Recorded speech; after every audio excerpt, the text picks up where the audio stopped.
नमस्कार, जनता टीवी देख रहे हैं आप। आपके साथ मैं हूं अंजलि भंडारी और बात करेंगे देवभूमि उत्तराखंड की। इस बीच आ रही एक बड़ी खबर, आपको बता दें, बड़ी जानकारी आ रही है। सबसे पहले उसका यहां पर रुख करेंगे तो बड़ी खबर, बड़ी जानकारी। बीजेपी प्रदेश कार्य समिति की बैठक जारी है। इस वक्त की बड़ी खबर आपको बता दें, बैठक में 1350 से अधिक पदाधिकारी मौजूद हैं। जानकारी आपको दे दें, केंद्रीय कैबिनेट मंत्री मनोहर लाल शामिल हुए हैं।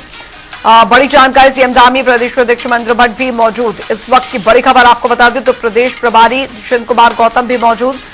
बड़ी जानकारी आपको बता रहे हैं, बद्रीनाथ मंगलौर उपचुनाव में हार पर चर्चा जो है वो यहां पर की जाएगी। निकाय और पंचायत चुनावों की रणनीति पर भी मंथन। तो देहरादून से बड़ी खबर, बीजेपी प्रदेश कार्य समिति की बैठक जारी है और बीजेपी बैठक में 1350 से अधिक पदाधिकारी मौजूद हैं। जो जानकारी आ रही है, केंद्रीय कैबिनेट मंत्री मनोहर लाल भी शामिल हुए हैं इस बैठक में। जानकारी आपको यहां पर दे दें तो सीएम धामी और प्रदेश अध्यक्ष भी मौजूद हैं। प्रदेश प्रभारी दुष्यंत कुमार गौतम भी मौजूद है इस बैठक में। बद्रीनाथ मंगलौर उपचुनाव में हार पर चर्चा यहां पर की जा रही है।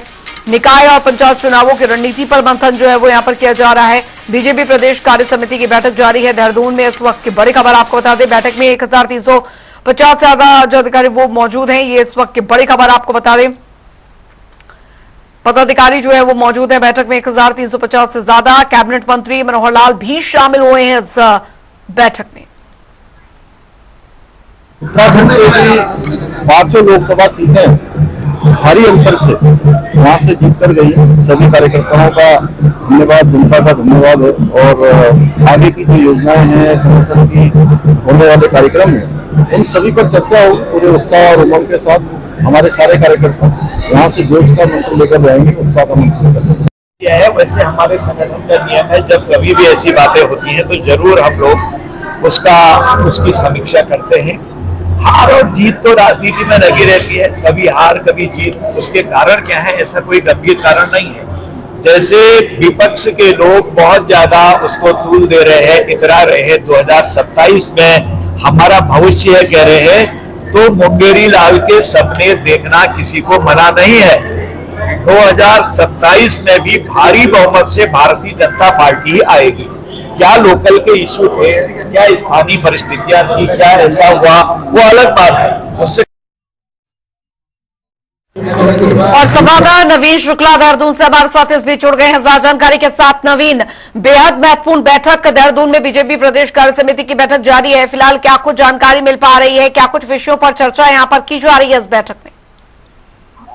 अंजलि, आज बीजेपी कार्य समिति की बैठक का आयोजन किया गया है। देहरादून के एक निजी कॉलेज में बैठक का आयोजन किया गया है। इसके साथ ही जो प्रदेश के तमाम जो पदाधिकारी कार्यकर्ता हैं इस बैठक में शामिल हो रहे हैं। लगभग 1000 से अधिक जो पदाधिकारी हैं और कार्यकर्ता हैं इस बैठक में शामिल हो रहे हैं। साथ ही क्योंकि अभी लोकसभा चुनाव संपन्न हुए हैं और उत्तराखंड की जो 5 लोकसभा सीट है भारी बहुमत के साथ देने का काम उत्तराखंड की जनता ने किया है, तो इसको लेकर अब धन्यवाद प्रस्ताव किया जाएगा। हम जो उत्तराखंड की जनता है उन्हें धन्यवाद दिया जाएगा, साथ ही जो तमाम कार्यकर्ता हैं उन्हें भी धन्यवाद दिया जाएगा। साथ ही बैठक का आयोजन इसलिए भी किया गया है कि आगे की रूपरेखा किस तरीके से तय की जाए, क्या कुछ रणनीति बनाई जाए, किस तरीके से आगे जो संगठन काम करेगा उसको लेकर इस बैठक में चर्चा होने वाली है। कहीं ना कहीं यह काफी महत्वपूर्ण बैठक हो रही है। प्रदेश प्रभारी दुष्यंत कुमार गौतम, केंद्रीय राज्य मंत्री मनोहर लाल खट्टर, ऐसे तमाम बड़े जो नेता हैं वह इस बैठक में शामिल हो रहे हैं। और कहीं ना कहीं यह बैठक जो है वो देर शाम तक चलने वाली है। तमाम जो पदाधिकारी हैं उनसे तमाम विषयों पर चर्चा की जाएगी और साथ ही आगामी दिनों में उत्तराखंड में निकाय चुनाव है उसकी रूपरेखा तय करनी है और संगठन को किस तरीके से मजबूत बनाया जाए, इन तमाम मुद्दों पर चर्चा हो रही है। अगर बात की जाए, खुद मुख्यमंत्री पुष्कर सिंह धामी बैठक में मौजूद है, प्रदेश अध्यक्ष महेंद्र भट्ट मौजूद है, तमाम कैबिनेट मंत्री हैं वो इस बैठक में शामिल हुए हैं और ये क्रमबद्ध तरीके से बैठक चलने वाली है। अभी मुख्यमंत्री पुष्कर सिंह धामी के साथ यह बैठक हो रही है। इसके साथ ही अब तमाम जो कार्यकर्ता हैं, पदाधिकारी हैं, उनके साथ बैठक होने वाली है, जिला अध्यक्षों के साथ बैठक होने वाली है, मंडल अध्यक्षों के साथ बैठक होने वाली है। तो तमाम जो रूपरेखा इस चरणबद्ध तरीके से तैयार की गई है। देर शाम तक यह बैठक होने वाली है और इसके बाद अब से कुछ देर बाद अगर बात की जाए तो अभी जो पहली बैठक संपन्न हो रही है उसमें क्या कुछ चीजें निकलकर सामने आई है उसे ब्रीफिंग के माध्यम से समझाया है। तो कहीं ना कहीं देखने वाली बात ये जरूर है कि यह काफी महत्वपूर्ण बैठक है, क्योंकि 1000 से अधिक जो कार्यकर्ता हैं वो यहाँ पर उत्तराखंड में राजधानी देहरादून में मौजूद है। साथ ही केंद्रीय मंत्री मनोहर लाल खट्टर समेत तमाम जो चाहे मुख्यमंत्री पुष्कर सिंह धामी की बात करें, प्रदेश अध्यक्ष की बात करें, तमाम सांसदों की बात करें, इस बैठक में वो शिरकत कर रहे हैं। काफी महत्वपूर्ण बैठक है और चरणबद्ध तरीके से यह बैठक चलने वाली है। देर शाम तक यह बैठक थी। बिल्कुल नवीन, हालांकि अभी जो दो हाल फिलहाल 2 सीटों पर उपचुनाव हुए और उसमें जो परिणाम यहाँ पर रहा, जाहिर तौर पर अब चिंतन मंथन जो है वो यहाँ पर शुरू हो गया, लेकिन अब सबकी निगाहें जो है वो निकाय और पंचायत चुनावों की रणनीति पर टिकी हुई है और बीजेपी कहीं से भी नहीं चाहेगी कि इसमें भी ऐसे ही इन 2 सीटों की तरफ परफॉर्मेंस रहे, इसमें किस तरीके से बेहतर परफॉर्मेंस यहाँ पर रहे, इस पर भी चर्चा हो रही है। जी अंजलि, निश्चित तौर पर देखा जाए क्योंकि अभी चुनाव गए हैं और 2 सीट थी उत्तराखंड की, मंगलौर और बद्रीनाथ सीट थी, वह बीजेपी के पक्ष में नहीं आई है। तो कहीं ना कहीं इन मुद्दों को लेकर भी चर्चा होने वाली है। और साथ ही सबसे बड़ी बात है कि उत्तराखंड में निकाय चुनाव आगामी दिनों में होने वाले हैं, तो उसकी किस तरीके से रूपरेखा तैयार की जाए, ग्राउंड जीरो पर किस तरीके से काम किया जाए, इन तमाम मुद्दों पर चर्चा होने वाली है। खुद मुख्यमंत्री पुष्कर सिंह धामी इस बैठक में शामिल हुए हैं, प्रदेश अध्यक्ष महेंद्र भट्ट शामिल हुए हैं, प्रदेश प्रभारी दुष्यंत गौतम शामिल हुए। तो कहीं ना कहीं एक बड़ी बात जरूर है कि जो निकाय चुनाव है या आगे की जो कार्यक्रम है उसकी रूपरेखा किस तरीके से तय की जाए, इन तमाम मुद्दों पर चर्चा होने वाली है। तमाम पदाधिकारियों को उत्तराखंड के तमाम जो पदाधिकारी हैं बीजेपी के, उन्हें इस बैठक में बुलाया गया है और चरणबद्ध तरीके से बैठक जो है वो शुरू हो गई है। करीब सुबह 9:30 बजे से बैठक चल रही है।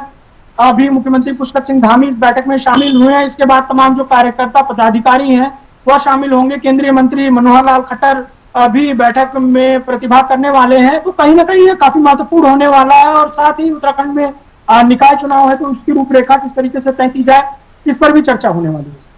बिल्कुल, हालांकि नवीन कार्यकर्ताओं को किस तरीके से एकजुट रखना है, उन्हें किस तरीके से जीत का मंत्र यहाँ पर देना है, ये काफी महत्वपूर्ण हो जाता है क्योंकि लोकसभा चुनाव में काफी अच्छा परफॉर्मेंस रहा है। नतीजतन कार्यकर्ताओं को बधाई जो है वो भी यहाँ पर दी गई है। आज जो ये बैठक हो रही है, बताया जा रहा है कि तमाम जो पार्टी के बड़े नेता हैं वो मौजूद हैं, केंद्रीय मंत्री मनोहर लाल भी वहां पर पहुंचे हुए हैं।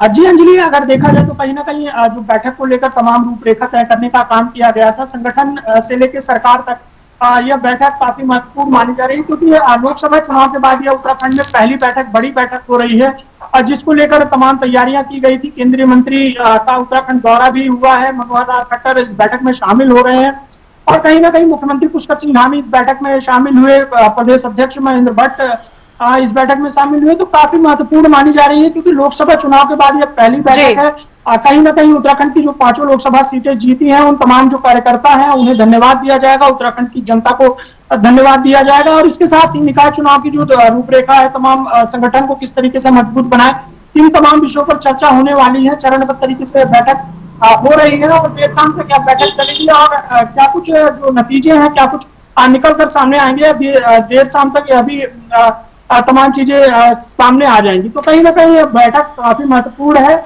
और तमाम मुद्दों पर चर्चा होने वाली। बिल्कुल, हालांकि नवीन कुल मिलाकर देखा जाए तो मंथन यहाँ पर हो रहा है इन 2 सीटों पर जो उपचुनाव हुए थे और जो परफॉर्मेंस यहाँ पर बीजेपी की रही, हार के क्या कारण रहे, ये काफी ज्यादा महत्वपूर्ण हो जाता है। और इन दोनों ही सीटों पर जीत के हार के बाद हालांकि जो प्रदेश में समीकरण बन रहे हैं उनका आकलन करना भी बीजेपी के लिए बहुत ज्यादा जरूरी है, खासकर आगे के लिए जो पंचायत और निकाय चुनाव होने हैं उसके लिए भी, क्योंकि मुद्दे काफी महत्वपूर्ण होते हैं। मुद्दे हालांकि थोड़े बहुत अलग होंगे लेकिन जाहिर तौर पर उसका प्रभाव जो है वो निकाय और पंचायत चुनाव पर पड़ेगा। अंजलि, सही मायने में अगर देखा जाए तो उत्तराखंड की 2 सीटें जो हैं वो बीजेपी के पक्ष में जरूर नहीं आई हैं। तो कहीं ना कहीं अब बीजेपी इन चीजों को लेकर अपनी तैयारियों को अंतिम रूप दे रही है। अगर बात की कहने वाली बात यह है कि 2027 में फिर से चुनाव है और इन चुनाव को भी मद्देनजर देखते हुए बीजेपी की यह बैठक हो रही है। लेकिन अब की सबसे बड़ी बात यह है कि अभी जो निकाय चुनाव है उसको लेकर बिल्कुल नवीन आप हमारे साथ बने रहिए। इस बीच आ रही है बड़ी खबर, बड़ी जानकारी सूत्रों के हवाले से आ रही है। यूसीसी पर बोले सीएम धामी, यूसीसी पर सीएम धामी का बयान आया सूत्रों के हवाले से बड़ी खबर। सीएम धामी ने कहा कि बीजेपी कार्य समिति की बैठक में बोले सीएम 9 नवंबर से पहले लागू हो जाएगा यूसीसी। ये बड़ा बयान दे दिया है मुख्यमंत्री ने कि 9 नवंबर से पहले यूसीसी लागू हो जाएगा। सूत्रों के हवाले से बड़ी खबर। नवीन शुक्ला संवाददाता लगातार हमारे साथ बने हुए हैं। नवीन, यूसीसी पर सीएम का बयान आ गया, इस बैठक में उन्होंने कहा है कि 9 नवंबर से पहले लागू हो जाएगा यूसीसी। जी अंजलि, यूनिफॉर्म सिविल कोड की बात की जाए तो उत्तराखंड में पहला राज्य बनने वाला है जहां पर यूसीसी लागू होने वाला है। अब से कुछ दिन पहले ही जो यूसीसी का ड्राफ्ट था उसे आम जनता के लिए खोला गया था। उत्तराखंड की जो वेबसाइट है उस पर रखने का काम किया गया था और कहीं ना कहीं मुख्यमंत्री पुष्कर सिंह धामी ने कहा है कि जल्द से जल्द इसे लागू कर दिया जाएगा। और अगर बात की जाए तो तमाम जो पैनल था उस पर उन विषयों पर चर्चा की गई है। सभी जाति, सभी वर्ग और सभी वर्गों को साधने का उसमें प्रयास किया गया है। जो वेबसाइट है उस पर आम जनता, आम पब्लिक इसे सार्वजनिक तौर पे कर दिया गया है। उत्तराखंड की जो वेबसाइट है, सरकारी वेबसाइट है, उस पर जो आम जनता है यूसीसी की तमाम चीजों को देख सकती है। और कहीं ना कहीं मुख्यमंत्री पुष्कर सिंह धामी का एक बड़ा बयान जरूर सामने आ रहा है कि 9 नवंबर तक यूसीसी को लागू कर दिया जाएगा। और सबसे बड़ी बात यह है कि उत्तराखंड यूनिफॉर्म सिविल कोड लागू करने वाला उत्तराखंड देश का पहला राज्य बनने वाला है। बिल्कुल नवीन, हालांकि बहुत महत्वपूर्ण यहाँ पर हो जाता है क्योंकि यूसीसी को लागू करवाने के लिए, पूरा प्रारूप तैयार करने के लिए मुख्यमंत्री पुष्कर सिंह धामी ने काफी ज्यादा मेहनत इस बीच की है और उन्हीं के प्रयासों का फल है कि उत्तराखंड पहला राज्य बन जाएगा यूसीसी को लागू करने वाला। जी अंजलि, निश्चित तौर पर, क्योंकि अब से कुछ दिन पहले ही जो यूसीसी के तमाम जो पदाधिकारी थे वहां पर उन्होंने सर्किट हाउस में तमाम जो चीज है, जो पेजेस है उसे सार्वजनिक करने का काम किया था। और अब मुख्यमंत्री पुष्कर सिंह धामी ने भी साफ तौर पर कह दिया है कि 9 नवंबर से पहले यूसीसी को लागू कर दिया जाएगा। तमाम चीजें, तमाम पहलुओं पर इस पर विचार किया गया। करीब 4 लाख से अधिक सुझाव उसमें लिए गए हैं और आम जनता के भी सुझाव इसमें लिए गए हैं। सभी धर्मों को, सभी वर्गों को इसमें साधने का प्रयास किया है। और जो ये रिपोर्ट है अब सार्वजनिक रूप से अब सरकारी वेबसाइट पे, जो उत्तराखंड की सरकारी वेबसाइट है, उस पर देखने को मिल जाएगा। और खुद मुख्यमंत्री पुष्कर सिंह धामी यूसीसी को लेकर लगातार तमाम कदम उठाते आए हैं और अब उन्होंने साफ तौर पर यह कहा है कि 9 नवंबर से पहले यूसीसी को लागू कर दिया जाएगा। तो कहीं ना कहीं एक बड़ी उपलब्धता उत्तराखंड के लिए जरूर होगी कि देश का पहला राज्य उत्तराखंड बन जाएगा जहां पर यूनिफॉर्म सिविल कोड लागू कर दिया जाएगा। चलिए, बहुत बहुत शुक्रिया नवीन शुक्ला इस तमाम जानकारी के लिए। आप इस बैठक पर नजर बनाए रखें, हम आपसे आगे भी अपडेट लेते रहेंगे।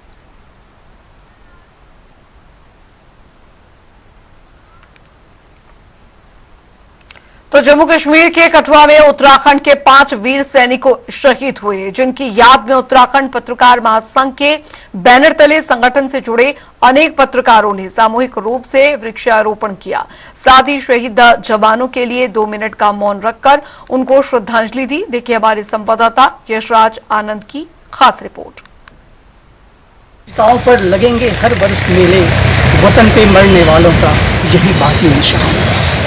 उत्तराखंड, जिसे देवभूमि के नाम से जाना जाता है, यह देवभूमि ही नहीं, वीरों की भी भूमि कहलाती है। यहाँ के प्रत्येक घर से, प्रत्येक परिवार से कोई ना कोई सैनिक शहीद हो ही जाते हैं, वीर गति को प्राप्त कर लेते हैं। वही इस बार की मैं आपको बात बताऊं, इस बार लगातार 2 आतंकी घटनाएं घटित हुई जिसमें उत्तराखंड के 5 जवान शहीद हुए।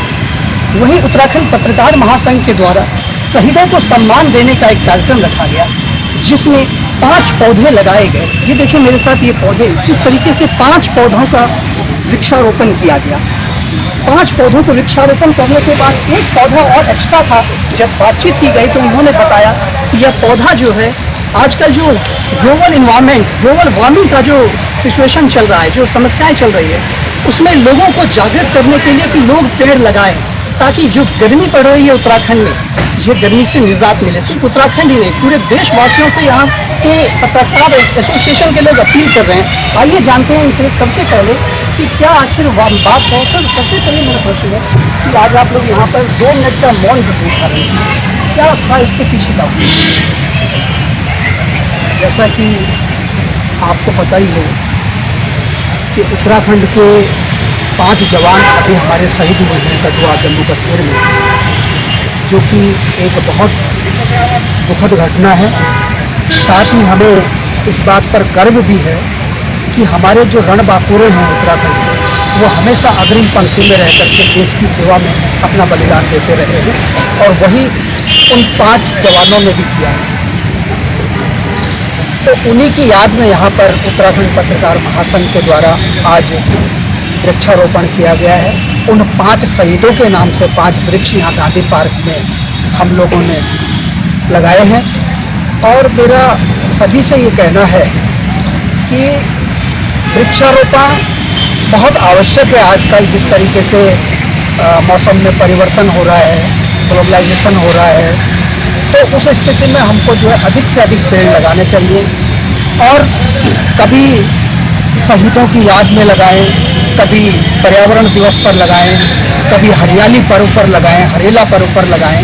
तो वृक्ष जितने लगाएंगे उतना हमारा पर्यावरण स्वच्छ रहेगा और निश्चित रूप से जब पर्यावरण स्वच्छ रहेगा तो पूरा वातावरण अच्छा रहेगा और उसका लाभ ये होगा सभी स्वस्थ रहेंगे। और जितने भी फलदार भी वृक्ष हमको लगाने चाहिए ताकि जानवर हैं, जंगली जानवर हैं, पशु पक्षी हैं, उनको भी उन फलों का लाभ मिले, क्योंकि अधिकतर देखा जा रहा है कि वृक्ष कम होने से, फलदार वृक्ष कम होने से जंगल से जितने भी पशु हैं वो शहरों की तरफ आ रहे हैं भोजन की तलाश में। तो ये सभी के लिए एक खतरा है कि भाई हमको वृक्ष लगाने ही लगाने ताकि हमारा पर्यावरण भी संतुलित रहे और हमारा पूरा वातावरण और हमारा पूरा विश्व का पर्यावरण संतुलित रहे। इसके लिए वृक्षारोपण जरूरी है और शहीदों को एक बार मैं पुनः नमन करता हूँ और शहीदों की चिताओं पर लगेंगे हर वर्ष मेले, वतन पर मरने वालों का यही बाकी निशान। जय हिंद, जय भारत, जय भारत। जब बात आपसे की गई तो पता चला आप भी पूर्व सैनिक हैं। किस प्रकार से आप देखते हैं जब कोई सैनिक शहीद होता है तो उनके परिवार से क्या बीतता है, उनके परिवार के ऊपर किस तरीके की बात है? देखो, जब कोई भी जवान अग्रिम सीमाओं पर शहीद होता है तो गर्व की बात भी है और उनके परिवार के लिए बहुत दुख की बात भी है। गर्व की बात इसलिए है कि इसमें अपने प्राणों की बात अपने देश की रक्षा के लिए न्यौछावर किए हुए हैं और दुख की बात यह है कि परिवार का एक व्यक्ति, उनका भाई, बेटा, माँ बाप जो भी होंगे वो खोया है। इसलिए दुख की बहुत बड़ी बात है। जो अभी कठुआ की घटना हुई थी ये धोखे से हुई थी। ये 22 गढ़वाल राइफल की क्यूआरटी टीम हो रही थी। क्यूआरटी टीम कठुआ जो है आईबी है, इंटरनेशनल बॉर्डर, वहाँ पे वो रेखी के लिए जाते हैं। अग्रिम पंक्ति में आगे बॉर्डर पे वो जा रहे थे तो जो रोड थी वो ज़रा संकरी थी और मोड़ वाला इलाका था। तो जो आतंकवादियों ने वहाँ पे क्या किया, घात लगा के हमला किया। सबसे पहले कुछ आतंकवादियों ने ड्राइवर पे फायरिंग की और कुछ आतंकवादियों ने 3 टन होता है, 3 टन के पीछे से बैक से फायरिंग शुरू की। बीच में 3 टन के ड्राइवर और पीछे बॉडी के बीच में कुछ गैप होता है, गैप में वहाँ पर टायर रखने की जगह होती है। जो आतंकवादी ग्रेनेड लेके गए वो बीच से गए और उनने ग्रेनेड अंदर फेंक दिया गाड़ी के अंदर। गाड़ी के अंदर फेंका तो उसमें 11 लोग सवार थे, एक जेसीओ, एक हवलदार और अन्य जवान थे बाकी। जैसे ही उनने फायरिंग की और ग्रेनेड अंदर फेंका तो अंदर से 6 लोगों ने अपनी जान बचा दी उनने, क्योंकि नीचे जंप मार दिया था। बाकी लोगों को मौका नहीं मिल पाया भीड़ की वजह से। इसलिए जो नीचे आए थे वो घायल हुए हैं, उनका इलाज अभी चल रहा है। बाकी 5 लोग शहीद हो गए थे। यही मैं बोल रहा हूँ और उनको नमन करता हूँ। कहीं ना कहीं जब बात आती है बलिदान देने की, शहादत देने की, तो सबसे बड़ा स्थान घर की माता बहनों को दिया जाता है। जो माँ होती है वो अपने बेटे को अपने सामने अगर खाली में देखे तो उसके लिए तो ये बहुत बड़ी दुख की बात है।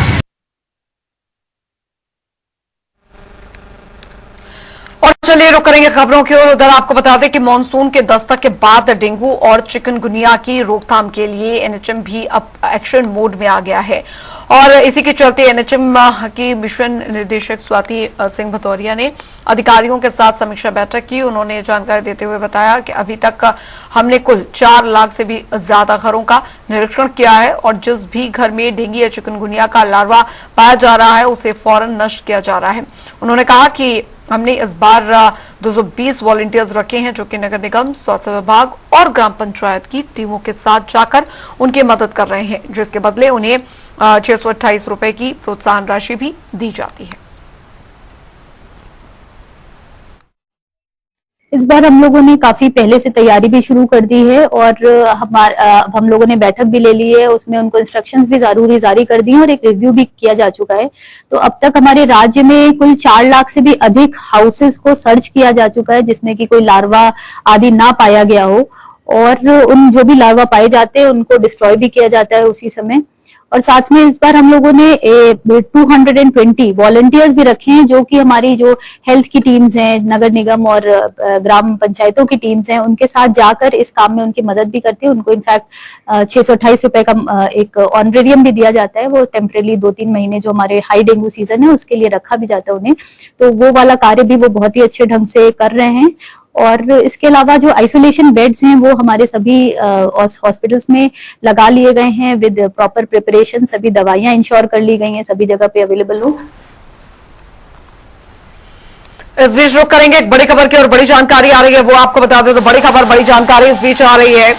प्रदेश के 7 जिलों में बारिश के आसार बने हुए हैं। नैनीताल, चंपावत में भारी बारिश को लेकर येलो अलर्ट जारी कर दिया गया। देहरादून, हरिद्वार में हल्की बारिश की संभावना जताई गई है। प्रदेश के 7 जिलों में बारिश के आसार। बता दें आपको, ये इस वक्त की बड़ी खबर आ रही है। देहरादून, हरिद्वार में हल्की बारिश की संभावना बनी हुई है। ये इस वक्त की बड़ी खबर। प्रदेश के 7 जिलों में बारिश के आसार बने हुए हैं। राज्य मौसम विभाग ने इसको लेकर अलर्ट जारी कर दिया है। नैनीताल, चंपावत में बारिश को लेकर येलो अलर्ट जारी।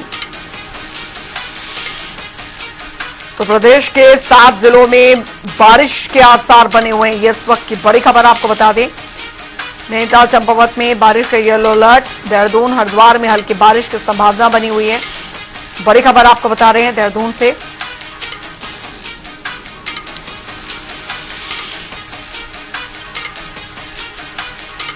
तो देहरादून, हरिद्वार में हल्की बारिश की संभावना बनी हुई है। प्रदेश के 7 जिलों में बारिश के आसार। इस वक्त की बड़ी खबर। नैनीताल, चंपावत में बारिश को लेकर येलो अलर्ट जारी कर दिया गया है। देहरादून, हरिद्वार में हल्की बारिश की संभावना जो है वो जताई जा रही है। प्रदेश में 7 जिलों में भारी बारिश के आसार जो है वो बने हुए। नैनीताल, चंपावत में बारिश को लेकर येलो अलर्ट जारी कर दिया गया है। देहरादून, हरिद्वार में हल्की बारिश की संभावना जताई जा रही है। यशराज आनंद संवाददाता फोन लाइन पे हमारे साथ जुड़ गए हैं ज्यादा जानकारी के साथ। यशराज, राज्य मौसम विभाग ने भारी बारिश को लेकर येलो अलर्ट जारी कर दिया है। जी बिल्कुल, उत्तराखंड में येलो अलर्ट जारी कर दिया गया है। वहीं देहरादून की पहले यदि बात करें, जो राजधानी है उत्तराखंड की, तो यहाँ पर भी लगातार बारिश ही देखने को मिल रही है। लेकिन पिछले यदि अभी की आज की मौसम की यदि बात करें तो देहरादून में आज बादल तो छाया हुआ है, लेकिन काफी गर्मी भी यहाँ पर हो रही है। लेकिन यदि पहाड़ों पर अब बात करें तो पहाड़ों पर भारी बारिश होने की संभावना व्यक्त की गई और साथ ही साथ येलो अलर्ट जारी करके कहा गया है कि पहाड़ों पर लोग जो रहे वो सावधानी से रहे, सतर्क रहे, क्योंकि पहाड़ों पर भारी से भारी बारिश होने की संभावना भी दर्ज की गई है। और वहीं पर पहाड़ों पर बारिश को देखते हुए पर्यटकों को, जो श्रद्धालु हैं, जो पर्यटक हैं, उनको भी चेतावनी दी गई कि पहले मौसम विभाग की जानकारी ले लें। मौसम की पूरी जानकारी लेकर ही वे बाहर निकले, घरों से बाहर निकले, या अपने जहाँ पर घूमने वो जाना है वहां पर वो घूमने जाएं। उससे पहले यदि बात करें तो ऋषिकेश की, तो ऋषिकेश और हरिद्वार में भी बारिश की संभावना व्यक्त की गई है। लेकिन वहां पर भी बारिश अभी हुई नहीं है। लेकिन जिस तरीके से मौसम दिख रहा है कि लगातार बारिश होने की संभावना भी जताई जा रही है। जी अंजलि, बिल्कुल यशराज, और स्थानीय लोगों की तो उनके लिए दिक्कतें काफी ज्यादा बढ़ जाती है। खासकर नैनीताल में भी बताया जा रहा है, देहरादून में भी बताया जा रहा है कि बारिश को लेकर अलर्ट जारी किया गया है। तो इससे इस ओर प्रशासन कितना सतर्क बना हुआ है? जी बिल्कुल, मैं बताना चाह रहा हूँ, जब से मानसून सबसे पूरे उत्तराखंड में भारी से भारी बारिश देखी जा रही है। पहाड़ों पर तो बारिश काफी ज्यादा होते जा रही है। पहाड़ों पर भारी बारिश होने का ही असर हो रहा है कि हरिद्वार में, हर की पौड़ी में, ऋषिकेश में, त्रिवेणी घाट में भारी गंगा जी का जलस्तर काफी ज्यादा बढ़ गया है। वहां पर गंगा जी के अंदर जो लोग श्रद्धालु स्नान करने जा रहे हैं उनको भी चेतावनी दी जा रही है कि वो सीकर पकड़ करके ही स्नान करें। और सबसे बड़ी बात है कि काफी तेज धार चल रही है, इसलिए सभी के साथ वहां पर पुलिस को भी तैनात कर दिया गया है। लगातार एसडीआरएफ और एनडीआरएफ टीम को भी तैनात कर दिया गया है। गंगा घाट में, त्रिवेणी घाट में, हर की पौड़ी में एसडीआरएफ और एनडीआरएफ की टीम को तैनात कर दिया गया है, ताकि यदि कोई डूबते हैं तो उनको बचाया जाए या किसी अनहोनी से उनको बचाया जाए। उसी तरीके से लगातार देखा जा रहा है कि भारी बारिश के कारण पहाड़ से जो पानी काफी तेज गति से आती है, वो पानी के बारिश के कारण कई गाड़ियां भी बहते जा रही है। लोग जहाँ पर पार्किंग स्थल है, पार्किंग स्पॉट से भी गाड़ियां बहते जा रही है। और बाहरी क्षेत्रों में तो काफी समस्या भी लोगों को बिल्कुल, ये समस्याएं काफी ज्यादा हो जाती है, खासकर ऐसे मानसून के वक्त में। बहुत बहुत शुक्रिया यशराज आनंद इस तमाम जानकारी के लिए। इसी के साथ देवभूमि उत्तराखंड की खबरों में अभी के लिए फिलहाल इतना ही। वक्त एक छोटे से ब्रेक का।